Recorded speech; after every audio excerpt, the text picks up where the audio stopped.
তিনচুকীয়া জিলা সমিতির উদ্যোগত আমি নাম নাই বলবো सबके हमने के महिमान हैं सबके आदिवासी संघ সংগ্রাম এক आपने सबके जोर से ताली बजाबो যোগেতে এক অনুষ্ঠান আমি অনুষ্ঠিত কৰিছো। ইয়াৰ মহান উদ্দেশ্য আৰু লক্ষ্য হৈছে যে অসমত প্ৰায় 1,50,00,000 প্ৰায় 1.5 কোটি আদিবাসী লোকসকল আজি নিৰাপত্তাহীনত ভুগিবলগীয়া হৈছে।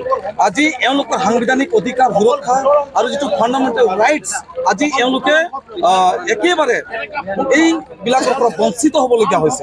সেয়েহে আমি সবাইকে তালি বজাত ৰ'ব। সন্মানীয় সভাপতি প্ৰদীপ নাথ ডাঙৰীয়া আজি উপস্থিত আছে আৰু সম্পাদক নুৱাজ বৰলা ডাঙৰীয়া উপস্থিত আছে আৰু ইয়াত সমগ্ৰ আজি হাজাৰ হাজাৰ মানুহ ইয়াত দেখিবলৈ পাব যি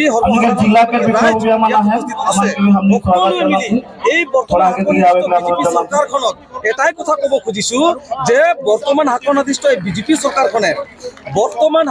এই বিজেপি চৰকাৰখনে অসমত থকা আদিবাসীসকলক অতি শীঘ্ৰে যদি জনজাতিকৰণৰ মৰ্যাদা প্ৰদান নকৰে, মাটিৰ পট্টা যদি নিদিয়ে, জনজাতিকৰণৰ মৰ্যাদা, মাটিৰ পট্টা আৰু জাতিগত প্ৰমাণ পত্ৰ, আদিবাসী অটোনমাস স্যাটেলাইট কাউন্সিল, বাগিচা এলেকাত হস্পিটেল উপস্থিত है हमने आशा केंद्र कमेटी के सम्मानीय उपसभापति देवेंद्र डांगरिया की एक आदिवासी से हमने वेलकम জানাতে আসাম ক্যাবিনেট और जेहेतु हमने के बीच में সময়টা নিচে কম সমগ্ৰ অসমত বিজেপি চৰকাৰৰ বিৰুদ্ধে মাত মাতিবলৈ কিন্তু যুঁজা কৰি আছে। এইটো স্পষ্ট।